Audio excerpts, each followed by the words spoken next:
আমি সন্তোষপুর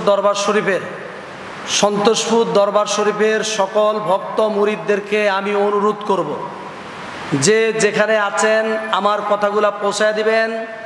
সারসিনার বিরুদ্ধে, সারসিনার পীর সাহেব হুজুরের বিরুদ্ধে কোনো রকমের কোনো কথা লেখালেখি করা যাবে না। সাফ সাফ কথা।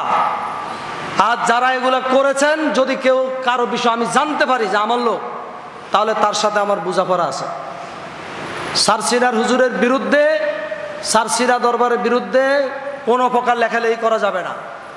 আপনার দধি মিষ্টি আপনারটা আপনি বলেন। আপনি যদি সন্তোষপুর দরবার শরীফের মুরিদ হন, ভক্ত হন, আপনি আপনারটা প্রচার করেন। আপনি সারসিনার বিরুদ্ধে করার অধিকার আপনার নাই। সারসিনার পীর সাহেব হুজুরকে নিয়ে, সারসিনাকে নিয়ে কোনো কথাবার্তা লেখালেখি করা যাবে না। আমার কথা কি বোঝা গেছে? সবাই সাফ বুঝতে পারছেন তো? দাদা হুজুর কেবলা আমাদেরকে সেই শিক্ষা দেন নাই, পীর মুস্তাউদ্দিন রহমাতুল্লাহ আলাইহি আমাদেরকে সেই শিক্ষা দেন নাই, মরহুম পীর সাহেব হুজুর তিনি আমাদেরকে সেই শিক্ষা দেন নাই।